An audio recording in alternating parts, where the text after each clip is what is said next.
গেল ২৪ ঘন্টায় ডেঙ্গু আক্রান্ত হয়ে আরও ৫ জনের মৃত্যু হয়েছে। তাদের মধ্যে বরিশাল ও ঢাকায় ২ জন করে ৪ জনের আর ময়মনসিংহ বিভাগে ১ জনের মৃত্যু হয়।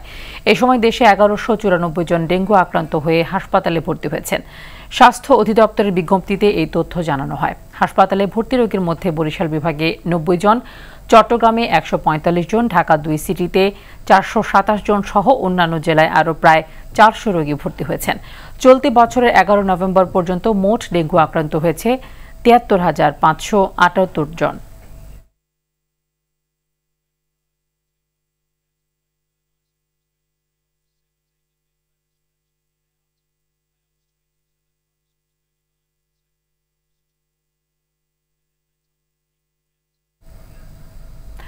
ডেঙ্গু পরিস্থিতির খবর জানাতে রাজশাহী থেকে সরাসরি যুক্ত হচ্ছেন সহকর্মী মোস্তাফিজ রকি।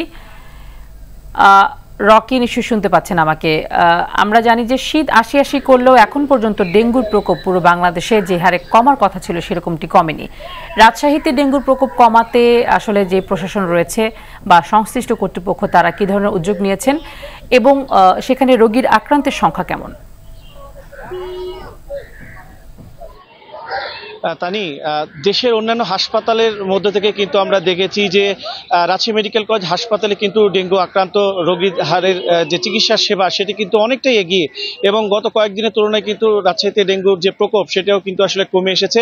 এবং গত ২৪ ঘন্টায় কিন্তু আমরা দেখেছি রাজশাহী মেডিকেল কলেজ হাসপাতালে নতুন করে ১৩ জন রোগী ভর্তি হয়েছে। এই নিয়ে মোট এই হাসপাতালে এখন রোগীর সংখ্যা দাঁড়িয়েছে কিন্তু ৬৮তে। এবং চলতি মৌসুমের যদি কথা বলি তো চলতি মৌসুমে এখন পর্যন্ত ৮৮৬ জন মতো ডেঙ্গু আক্রান্ত হয়ে হাসপাতালে চিকিৎসা সেবা নিয়েছেন, এবং এরই মধ্যে সুস্থ হয়ে বাড়িতে ফিরেছেন ৭৭৬ জনের মতো। এবং একটি বিষয় কিন্তু আমরা লক্ষ্য করেছি, গত বছরের তুলনায় কিন্তু এবার রাজশাহী মেডিকেল কলেজ হাসপাতালে যে সমস্ত রোগীগুলো আসছে তারা প্রত্যেকে কিন্তু আসলে স্থানীয়ভাবে আক্রান্ত হচ্ছেন। কারণ গতবারে কিন্তু আমরা দেখেছিলাম যাদের ঢাকা ভ্রমণের ইতিহাস রয়েছে তারাই কিন্তু আসলে এই ডেঙ্গু আক্রান্ত পজিটিভ হয়ে তারা কিন্তু হাসপাতালে ভর্তি হয়েছে।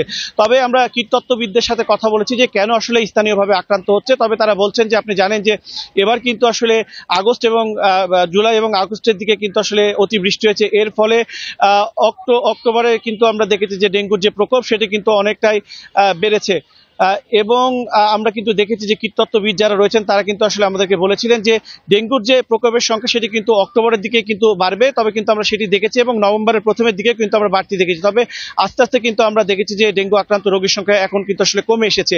এছাড়াও কিন্তু আমরা রাজশাহী মেডিকেল কলেজ হাসপাতালে কিন্তু আমরা দেখেছি যে বিশেষ করে পর্যাপ্ত পরিমাণে চিকিৎসক রাখা হয়েছে এবং বেশ কিছু নতুন নতুন ওয়ার্ড কিন্তু আসলে খোলা হয়েছে। তো আমাদের চট্টগ্রামে সহকর্মী সাইফুল মাহমুদ আছে, আমরা তার কাছ থেকে ডেঙ্গুর সর্বশেষ পরিস্থিতি জেনে নেব। সাইফুল।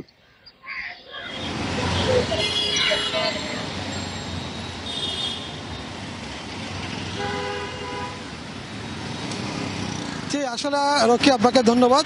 চট্টগ্রামের পরিস্থিতির কথা যদি বলে থাকি, আসলে চট্টগ্রামে ডেঙ্গু পরিস্থিতি দিন দিন খারাপ হয়ে উঠছে, কোনোভাবে সেটা নিয়ন্ত্রণ করা যাচ্ছে না। গত ২৪ ঘন্টায় চট্টগ্রামে আক্রান্ত হয়েছেন ৫২ জন এবং সে সাথে যদিও কেউ মৃত্যুবরণ করেনি, তবে এই চলতি বছর মৃত্যুবরণ করেছেন ৩২ জন। এই ৩২ জনের মধ্যে ১৭ জনই কিন্তু নারী রয়েছেন এবং পুরুষ ১১ জন, শিশু ৪ জন, এবং আক্রান্তের সংখ্যা কিন্তু পুরুষরা বেশি। এবং চট্টগ্রামে এই চলতি বছর আক্রান্ত হয়েছেন ৩,৩৫৬ জন। কোনোভাবে কিন্তু আসলে এটা নিয়ন্ত্রণ করা যাচ্ছে না। যদিও এর আগে সরকার বদলের পর সিটি মেয়র ছিল না, নতুনভাবে মেয়র দায়িত্ব গ্রহণ করতেন। এরপর পরে তিনি কিন্তু ওষুধ ছিটাতেন এবং তিনি জানিয়েছেন তিনি এক পর্যায়ক্রমে ৪১টি ওয়ার্ডে ওষুধ ছিটাবেন এবং ওষুধ ছিটিয়ে এটাকে নিয়ন্ত্রণে আনবেন। তবে জেলা সিভিল সার্জন জানিয়েছেন আসলে তিনি গতকালকে একটি সেমিনারে বলেছেন এককভাবে কোনোভাবে এটা নিয়ন্ত্রণ করা সম্ভব নয়, সবার সম্মিলিত প্রচেষ্টায় এটা নিয়ন্ত্রণ করতে হবে। যখনই ঘুমাবেন তখনই কিন্তু আসলে মশারি টাঙিয়ে ঘুমাতে হবে এবং একই সাথে বিশেষ করে বাচ্চারা যখন টিভি দেখে তখন কিন্তু আসলে বাচ্চাদের প্রতি একটু নজর দেওয়ার জন্য জানিয়েছেন। যেহেতু বাচ্চারা সমানতালে আক্রান্ত হচ্ছেন, চট্টগ্রামে এক গবেষণায় উঠে এসেছে গড়ে ৪৭ জন করে আক্রান্ত হচ্ছেন, এটাকে আসলে নিয়ন্ত্রণ করা যাচ্ছে না। এবং সিটি কর্পোরেশন কিন্তু যদিও এর আগে কাজ করেনি, তবে এখন কাজ করছে এবং ইনফ্যাক্ট যারা জনগণ আছে তারা কিন্তু এই বিষয়টিকে সাধুবাদ জানিয়েছেন। তানি, এই ছিল আমার কাছে সর্বশেষ সংবাদ। রকি এবং সাইফুল, আপনাদের দুজনকে ধন্যবাদ।